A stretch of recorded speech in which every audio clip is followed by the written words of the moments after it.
Olá, sou o professor Rubens Ramos. Nesta aula faremos uma aplicação à construção civil dos conceitos estudados na parte 1 de introdução, questões econômicas.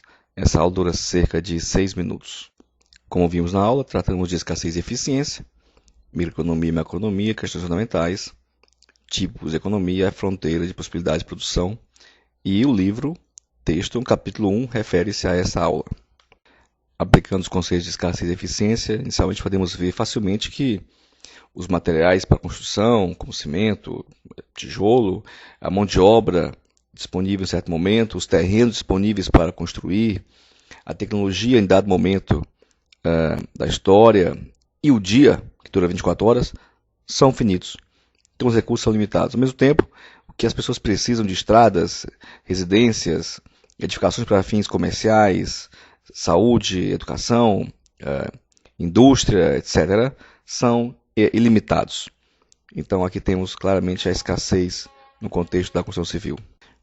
No aspecto de eficiência, na produção da construção, a empresa, deve avaliar como combinar, por exemplo, a mão de obra com equipamentos, de modo que em lugar de outro, não produza uma redução na eficiência global da produção. Do mesmo modo, na economia, a construção de uma estrada não pode beneficiar alguns e prejudicar a outros.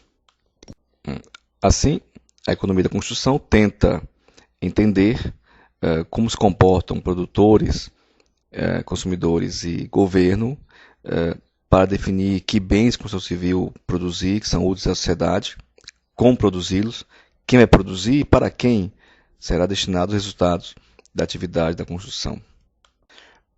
Na perspectiva micro e macroeconômica, temos, por exemplo, que a microeconomia é o estudo da oferta e demanda de residências, do preço do metro quadrado construído, das preferências, do nível de renda dos consumidores, de como cada construtora se define a produção, seus custos, margens de lucro esperadas.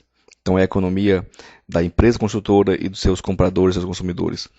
Na macroeconomia, é como a construção civil se insere na economia nacional, que impactos ela gera no emprego, inflação, na economia como um todo, no PIB, e no aspecto internacional, a exportação e importação de serviços de construção, de projetos, de materiais de construção.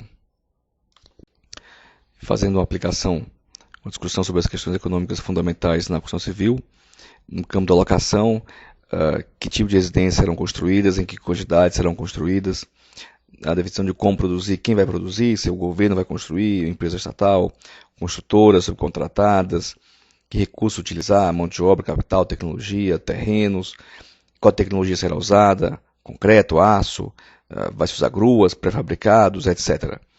No campo da distribuição, para quem se destinará a produção da construção civil, para que segmentos da população, quem se beneficia, por exemplo, de uma estrada, de uma rua, de um saneamento, e como se dá a distribuição da receita e das vendas do resultado da atividade econômica na construção civil. Nos tipos de economia, na economia de mercado pura, as pessoas e as empresas construtoras decidem o que vai ser produzido e consumido em termos de obras civis, quais serão as obras realizadas. Na economia planejada, o governo decide tudo. Nas economias mistas, que é o caso nosso do Brasil, indivíduos, empresas, governos são responsáveis pelas decisões. Então, o governo, através da Caixa Econômica, Fundo de Garantia, o FAT, restrições legais, fiscalização e obras públicas, atua na construção civil. As empresas construtoras constroem, bancos financiam, as pessoas poupam, compram e financiam seus imóveis. Em alguns casos, por exemplo, recentes, governos criavam bairros novos e, em outro momento, como agora, empresas constroem loteamentos e novos condomínios que constituem-se praticamente novos bairros inteiros, sem intervenção de governo. Aplicando o conceito de fronteira de possibilidade de produção em um exemplo na construção civil, digamos, dado um conjunto de terrenos e mão de obra, tem que se escolher entre o que você vai produzir, apartamentos ou casas. Então, esses pontos nesse gráfico representam as possibilidades de apartamentos e casas possíveis de serem construídas com um dado conjunto de terrenos e uma dada disponibilidade de mão de obra. A linha, então, que une os pontos de combinações máximas possíveis é a fronteira eficiente de produção, a fronteira de possibilidades de produção. O ponto U, então, uma combinação de casas e apartamentos ineficiente, usando em excesso terrenos ou mão de obra. E o ponto I, um ponto de combinação impossível.